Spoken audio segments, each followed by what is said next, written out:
After having a baby, should we move close to our families? 7+ eye-opening tips for expectant parents. After planning for giving birth and gathering all the essentials for the big day, first-time expecting moms and dads often think about the answer to the question, after having a baby, should we move close to our families? There is no definitive answer to this question, and there is not a cookie-cutter solution that will work for every new family. With all our varying values, traditions, and goals in life, it is no wonder this is such a difficult decision for so many of us. However, to give you some perspective on this matter, we have listed 7 tips and added insights that might help you take this next big step in your life. Let us get started. Evaluate the practicality of a move. Of course, one of the first things you must figure out is how feasible it is for you to move closer to your family. While our relationships and connection with our loved ones are essential, we also must remember that at the end of the day, we need to do what is practical and sustain ourselves overall. Some things you might want to consider. The ownership type of your home. Do you own or rent your home? If you are a renter, it will be easier for you to simply up and leave than those who own a house. Not to mention, selling a property takes time and effort and money, so you will have to factor that in. Your current career or source of income. For stay-at-home parents or those who work remotely, moving might not be important since you can easily take your job with you wherever you go. However, if you must go to an office or place of work physically, relocating might not be as practical since you will need to find a new job in the area. The cost of living in the new location. Apart from the proximity of your workplace, you will also need to compare the cost of living between your current location and the place you are planning to move into. The closer you are to a city, the more expensive everything gets, so that is something you need to consider before making a final decision. The available medical facilities in your loved one's area. If you are the mother and you plan to move before or shortly after giving birth, you will need to ensure that the area you are relocating to has medical facilities that can adequately take care of you and your baby. The same goes for young children or elderly family members who might need constant medical attention. Reflect on your current relationship and dynamic with your family. While families are among, if not the most important people in our lives, not every relationship is perfect. And now that you are about to become a parent, you also must think about how your relationship with your parents and relatives can impact your child's life. Are there unresolved issues between you and your family members? Do you have contrasting values that might clash in the future? Are they the type of people you want your kids to be around? These are tough but necessary questions you must ask yourself before deciding whether to move closer to your loved ones. Nonetheless, grandparents are known to be more patient, loving, and doting, so if you feel like your relationship with them is good, that is a point in favor of relocating. Determine the values and lifestyle you want for your child.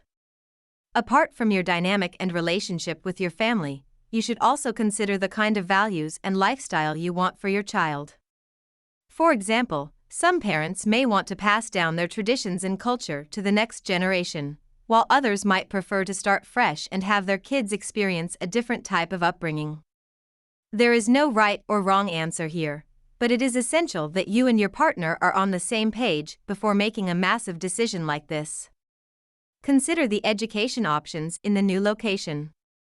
Before you know it, your precious baby will be all grown up and ready for school. If you are planning to move before your child starts kindergarten, then you will need to research the schools in the area and see if they align with your educational values and preferences. The same goes for higher education. If you want your kids to go to college near you, then that is something you need to factor in before deciding to move. Having to relocate and transfer schools can be tough on kids, so finalize your decision early and do your best to minimize the number of times you have to move around. Weigh the pros and cons of both sides. Once you have carefully analyzed the factors listed above, plus all the other details unique to your situation, it is time to sit down with your partner and discuss the pros and cons of each option. It might be helpful to make a list or use a decision matrix so you can evaluate your options more objectively. This is a huge decision, and you want to be as sure as you can be before making a final choice. Make the final decision as a team. You and your partner are building a life and a family together, so it is essential that you make all significant decisions together as well. And if there are disagreements, make sure to communicate openly, listen to each other's points of view, and produce a compromise that you are both happy with.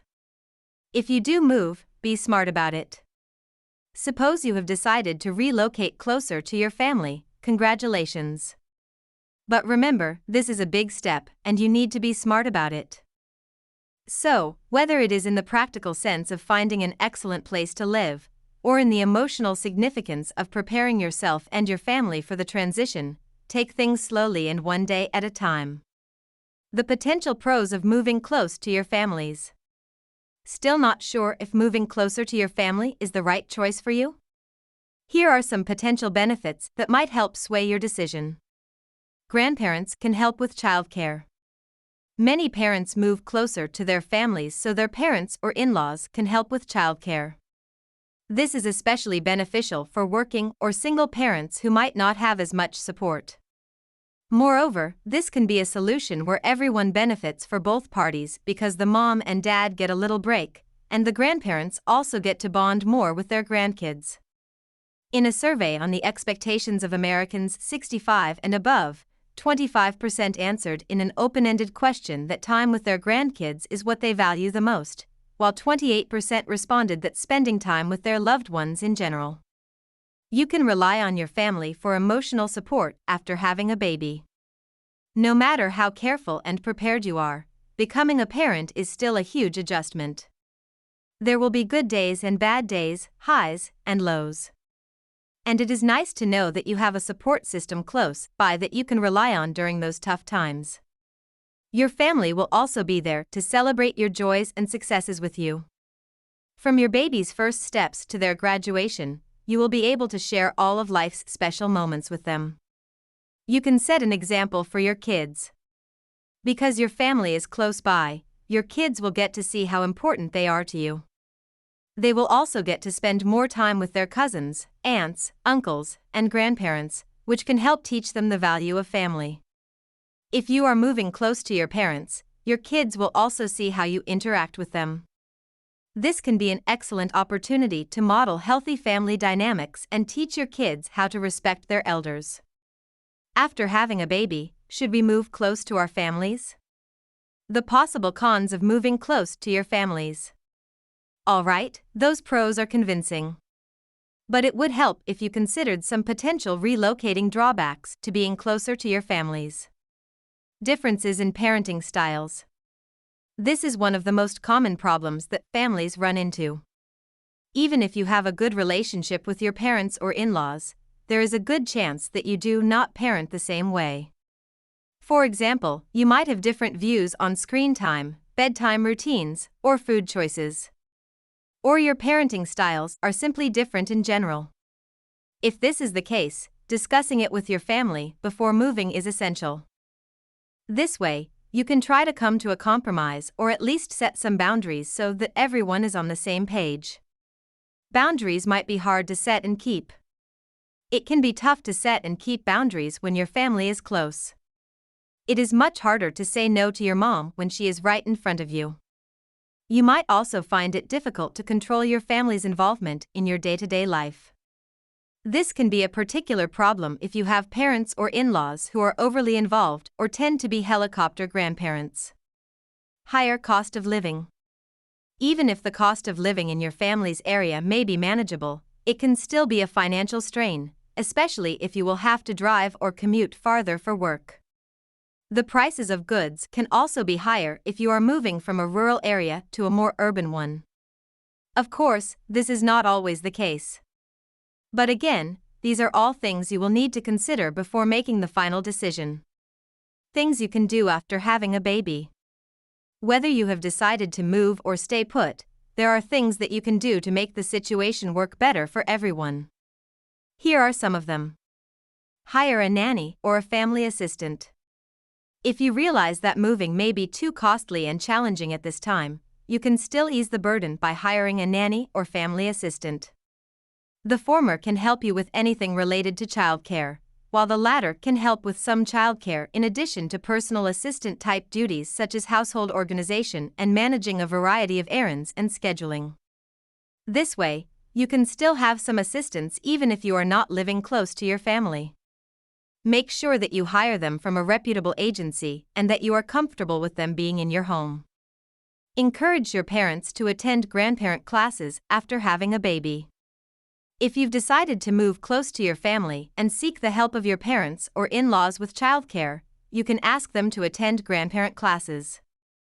These are designed to help educate grandparents on how to best support and interact with their grandchildren, especially in their early years.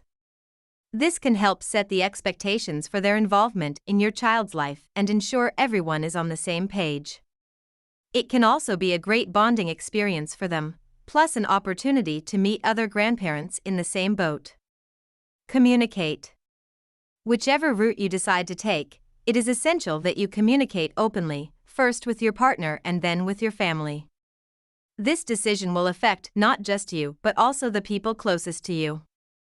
Try to be as understanding and respectful of everyone's feelings and needs as possible. And if any problems come up, do not hesitate to address them head-on. The sooner you do, the easier it will be to find a resolution that works for everyone. Here is to having a healthy and happy home with your new baby. You would think that all the struggles and challenges end once you have finally given birth to your beautiful bundle of joy. But for many parents, that is when the real work starts. Whether you are a first-time parent or not, it is essential always to be prepared for anything. Your child's health and happiness are your top priority. And this preparation starts with your home. So, whether you have decided to move closer to your loved ones or stay put, we hope this guide has helped you make the best decision for the home you are about to create. Please contact Motherhood Center to help you get answers to your questions about after having a baby classes in Houston. Motherhood Center is the expert in after having a baby. 3701 W. Alabama STE 230, Houston, Texas, 77027 phone, 713-963-8880.